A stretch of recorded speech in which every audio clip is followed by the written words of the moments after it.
Hi, I'm Shantanu Jhaveri, and this is Honors Course Biography. Today we will be talking about one of the most underrated, mysterious characters in the Elizabethan era, Mercutio. Now no, I'm not talking about the gangster from the 1996 film with Leonardo DiCaprio, but the real Mercutio from the Elizabethan era, who had a bipolar mental state and a dreadful hate for women.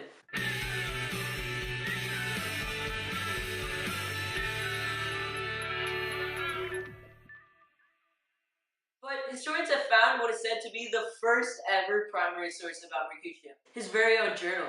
So today we'll be using different ideas from authors, philosophers, and critics to combine all that information to explore more about Mercutio's life and his lifestyle. We knew a couple of basic facts about Mercutio, but we really never understood how he felt. Now with his journal, we can understand A, what happened to him that caused him to have such a sheer hatred towards women, and B, how he felt in regards to his bipolar disorder. So we should first explore his childhood, which could be described as the time that he was born to the time that he first experienced a tragedy or experienced the real world. Obviously, Mercutio didn't pop out of his mother's womb and start writing his journal, although that would be really cool. But by the age of 12, Mercutio's diary actually started. Through his writings, we can see that he lived a really nice life. His father was a respected person, he had a wealthy family, and he went to school like any other Elizabethan rich kid. We understood that he was born in 1366 in Verona, Italy, but we never got to know what his father or his mother's names were. The only name that he brought into context with his family was his brother, Valentine.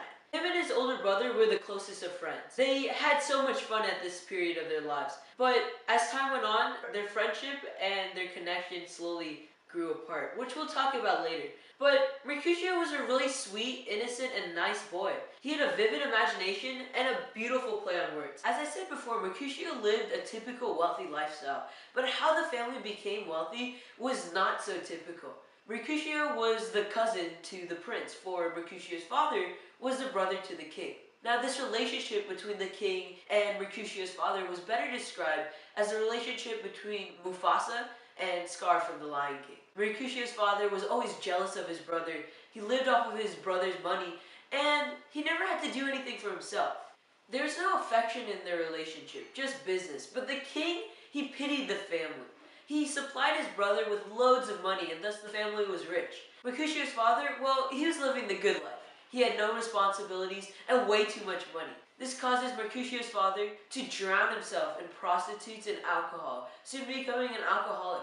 Everything is changing around him, but Mercutio didn't even know it. Soon, as the king learns about the father's misconduct, he takes away all of the money. It's gone. It's vanished. Poof! There's nothing left.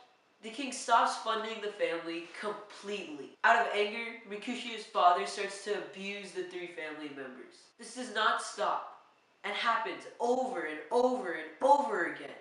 Bruise after bruise, injury after injury. Mercutio is in desperate pain. He receives scars and bruises left, right, and center. His father abuses the family out of pure hatred.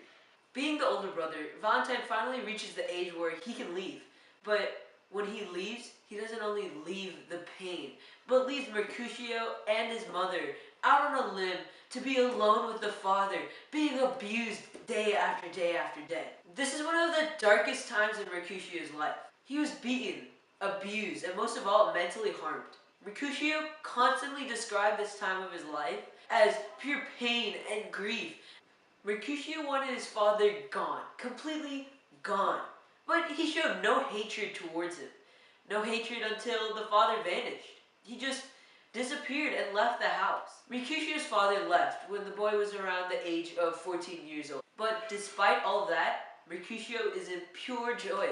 He is ecstatic that his evil, satanic father is gone.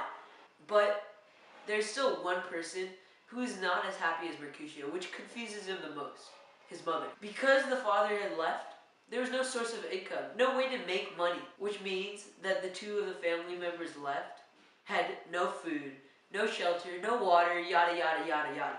The mother tries desperately to find a job.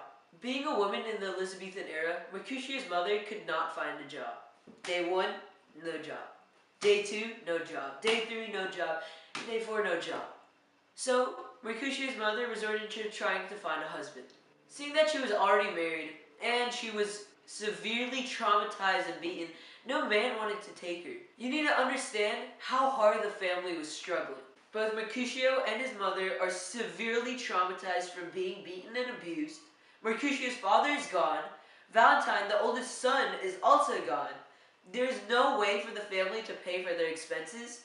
Mercutio's mother could not find a paying job, and no one will marry her. At this point, as we can see through his writing, Mercutio's mother had become a prostitute. Sadly, she couldn't find a job, she couldn't find a husband, so she had to resort to the last thing possible. This went on for about 6 months until Mercutio reached the age of 15 years old, and then that was the time when he started to figure out what was really going on. The cycle of new men every day, every single day, had detrimental effects on Mercutio and his mother. Mercutio understood why his mother was doing this, and he hated the way that she put her body for sale. Mercutio desperately wanted his mother's love, but poor Mercutio never got any. Mercutio's mother was in a hard time of her life, and Mercutio himself had to deal with this pain. To finally add to the pain, Mercutio's mother finally killed herself. She was done with life. Mercutio had no feelings towards her. She was just a person to him, nothing more. She was no longer his mother or a family member, just a person. This signals another point in Mercutio's life. So everyone in Mercutio's family is either dead or gone, and the Romeo and Juliet tragedy in the Elizabethan era explains the rest. Mercutio became really close friends with Romeo and the Montague family because of his wealth, not because of school, not because of a close relation, but because now that he's wealthy, he has a little more ties. One thing interesting in the journal was that Mercutio had the hots for Rosaline. I wouldn't blame him for the way that he describes her. This is an odd time in Mercutio's life because he already has a dread for women. He sees all of them as prostitutes, all of them as swine. So why does he love Rosaline? Well, he describes her as one of the most angel-like things in his universe. He thought her to be even better than his own mother. Mercutio used to tease Romeo for his love for the girl all the time, but what we really never knew was that Mercutio had a love for Rosaline from the beginning. Mercutio wanted Romeo to stray away from this love that he had for Rosaline. So what he tried to do was embarrass him, try to make him lose hope for the girl. When he was describing all of those things that he would do to Rosaline to just make fun of Romeo, he actually meant it. He really wanted to do those things, just we never knew that until the journal came ahead. That one night when Romeo vanished with Juliet, what really happened was Mercutio finally found the courage and the time to make his mark on Rosaline's heart. But once again, guess what happened? Tragedy. Does anyone see a pattern, or is it just me? Rosaline, the only woman who he didn't think was garbage, a swine, a prostitute, the worst thing on earth, turned him down. He had a strong hatred for her. He was devastated. He was heartbroken. She was the last hope for love. But Rosaline blew it. Well, actually Mercutio blew it, but you get the point. So then we get to the final part of Mercutio's life. The final day, the day that Romeo gets married to Juliet, and the day that Tybalt came for a duel out of pure anger. But at this point, Mercutio had no reason to live. And since he was in pure rage, he had no control over himself once again. He fought with Tybalt, like everyone knows, and absorbed the blade. So the moral of Mercutio's life is, no one has a life as bad as Mercutio did. You can see why he had such a sheer hatred towards women, and why he was, in the end, so crazy. Appreciate your life, appreciate what you have, and appreciate everything everyone does for you.